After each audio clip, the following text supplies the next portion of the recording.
Good evening, everyone. This is Vibhana Sheen, and I'm doing a reading from the book Messages from the Masters by Dr. Brian Weiss. We are doing reading from chapter 7. The subtitle of the same is Expecting Nothing in Return. The rest of us continue to ask for rewards and justifications for our behavior. When there are no rewards that we want. The reward is in doing, but doing without expecting anything, doing unselfishly. My wife has taught me a great deal about love. She supports me in the shadows, never seeking the limelight and making sure none of the spotlights so frequently shining on me are reflected on her. She works silently and in private, asking for nothing in return. She watches patiently as others take my time and energy, stealing from her too, because I should be there more for her. She understands. She sometimes tells me in a jesting way that she loves me more than I love her. I always say no, I love her so much. But I believe she is right. She does love me more, because even though I love her enormously, she knows more about love than I do. She knows how to love more. I can only promise her that I'm learning and I will catch up. Compassion. Albert Einstein stated, a human being is part of the whole we call the universe, a part limited in time and space. He experiences himself, his thoughts, and feelings as something separated from the rest, a kind of optical illusion of his consciousness. This illusion is a prison for us, restricting us to our personal desires and to affection for only the few people nearest us. Our task must be to free ourselves from this prison by widening our circle of compassion, to embrace all living beings and all of nature. In August of 1996, I visited Brazil for the first time, spending some time amidst the incredible people and physical wonders of this very spiritual land. I was able to get to know Geraldo, my Brazilian book publisher. As a special preface to Through Time into Healing, which was then being published in Brazil, I wrote the following about Geraldo because he demonstrates the principle of love in action. One of my most enduring memories of Brazil is that of a young girl's face. She is about 12 years old, and I can see her shining eyes and hear her throaty laugh as she and a few dozen other young girls darted past me to their workstations. I had been brought to a very special place by my publisher Geraldo Jordão Pereira, a wonderful man. He and his wife Regina has been instrumental in starting and sustaining a project for underprivileged young girls in a poor suburb of Rio de Janeiro. The girls come to the center consisting of a few small buildings and learn practical skills sewing, typing, hair and nail care, and so on. They bond together, their self esteem is enhanced, and they master useful and marketable skills. Their skills, their joy and happiness were overflowing as they demonstrated to me what they had mastered. I was touched by the energy of that place and those girls. And Geraldo, who brought me there that day, exemplifies to me the spirit of Brazil. Here is an intelligent and sophisticated man who gives us so much back and with so much passion to the land and to the people. This is why we are here on this earth, to learn and reach out to our fellow human beings with love and compassion, without concern for what comes back to us personally.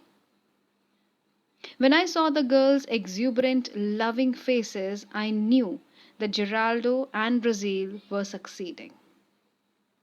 I had a dream about compassion and cooperation in our communities.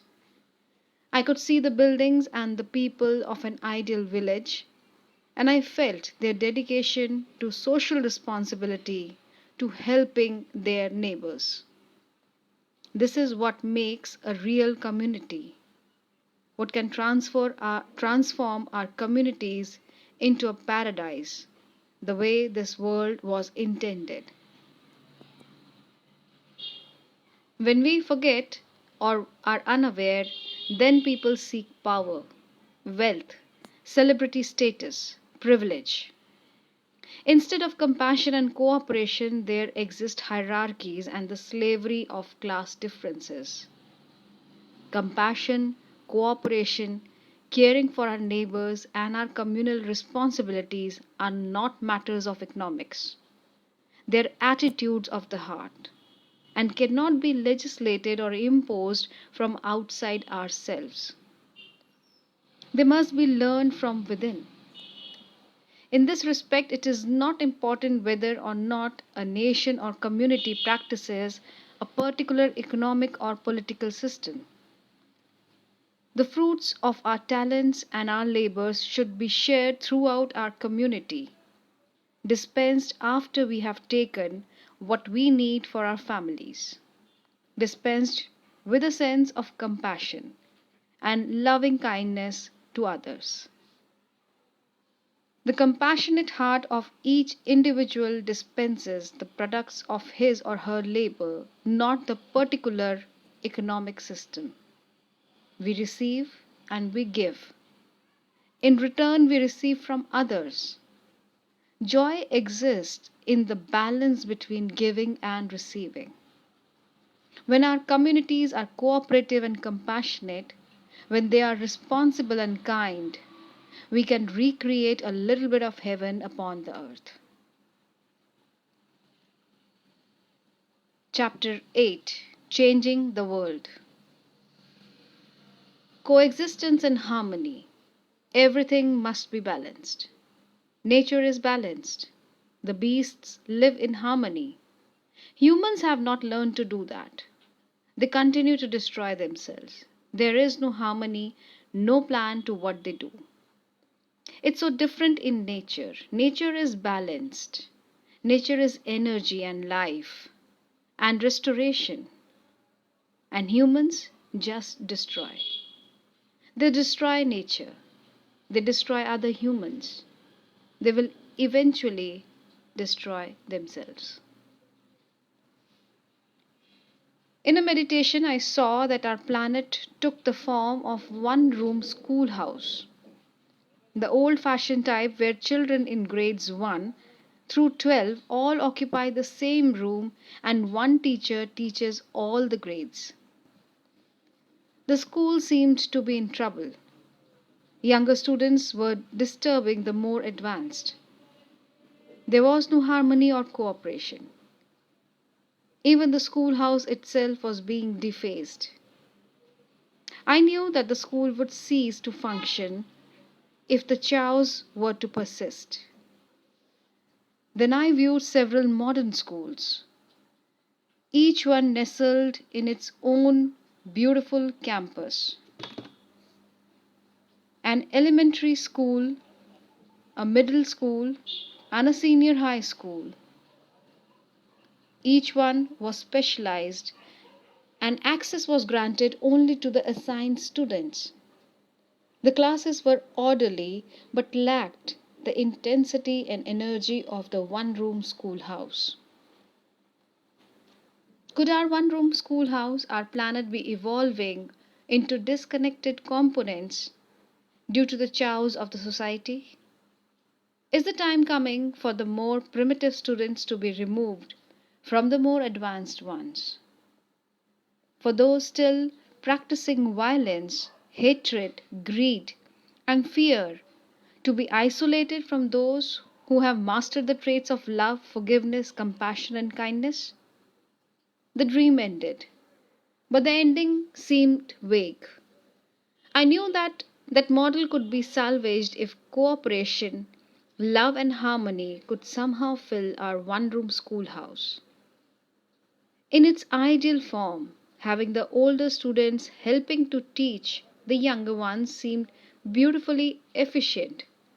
One teacher with many assistants.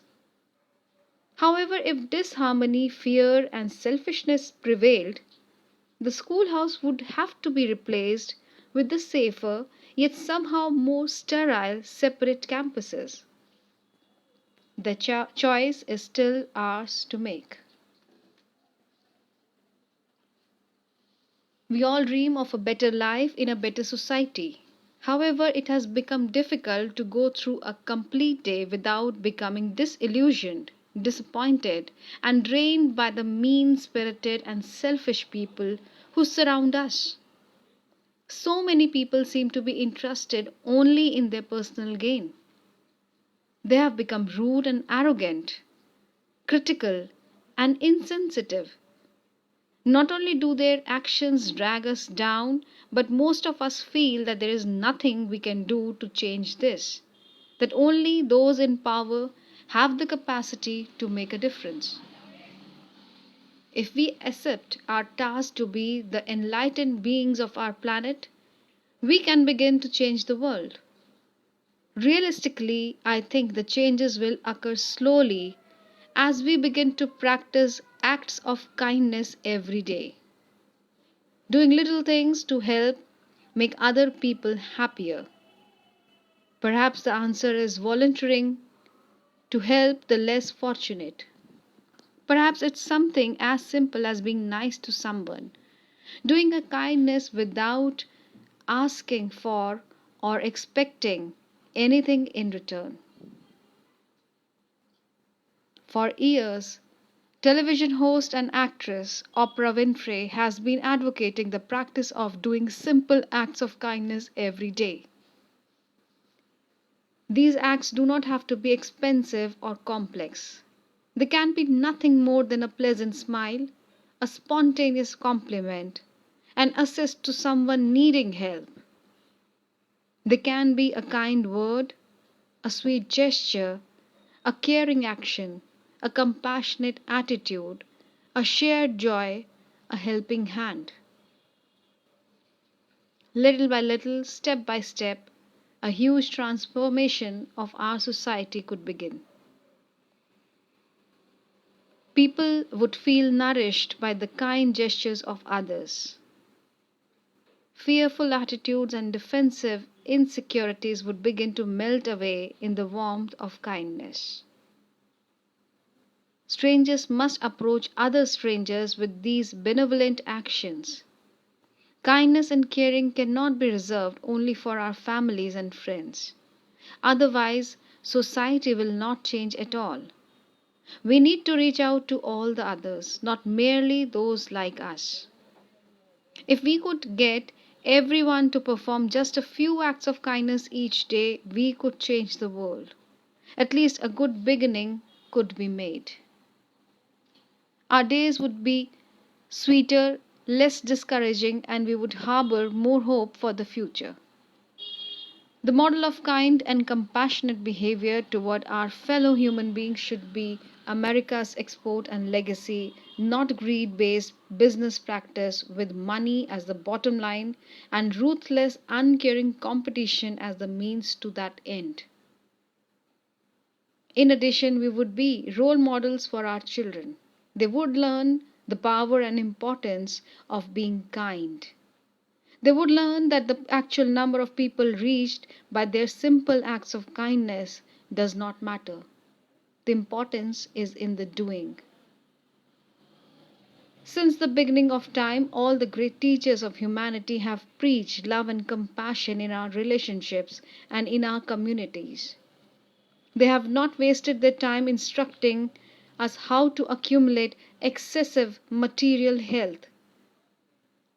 They have not taught us to be mean, self centered, rude, or arrogant. A real master, a real teacher, self centered, a real guru will help you find your own path, slowing you to what is important for your spiritual evaluation and what is not important, or even worse, what may be a hindrance or an obstacle. Our job is to manifest their teachings in our everyday life, to be kind and nurturing, to practice loving acts. There is no time schedule for changing the world. The only important thing is to begin.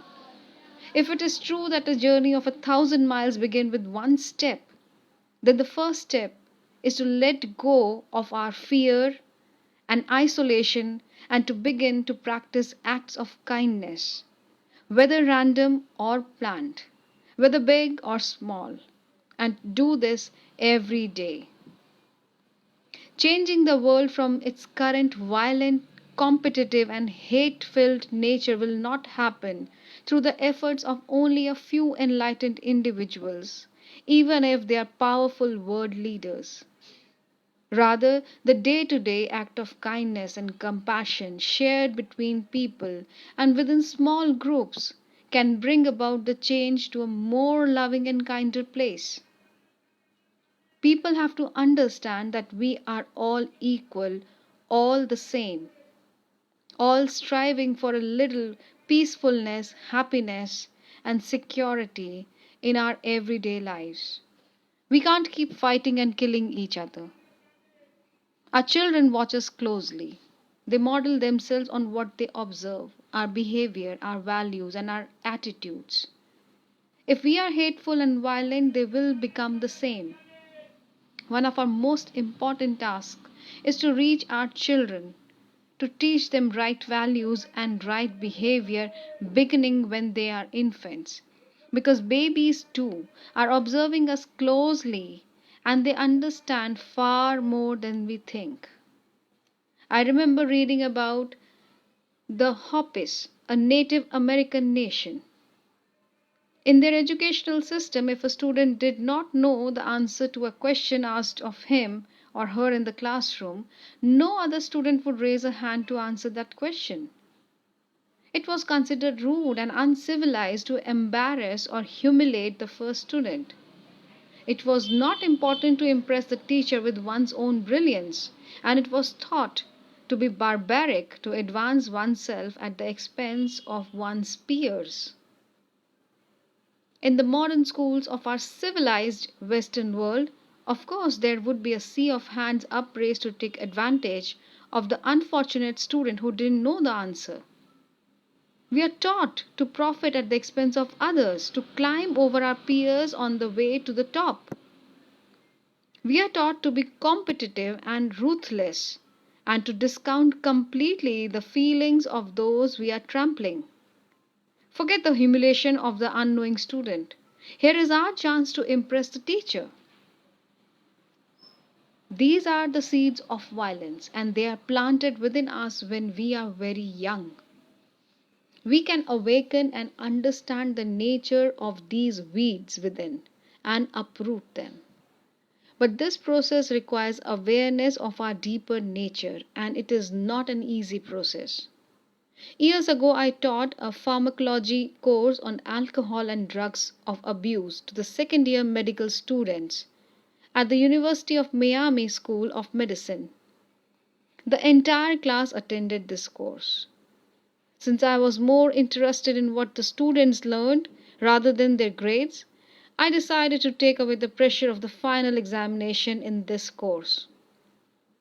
My belief was that the students could better concentrate on the subject matter if they were less anxious.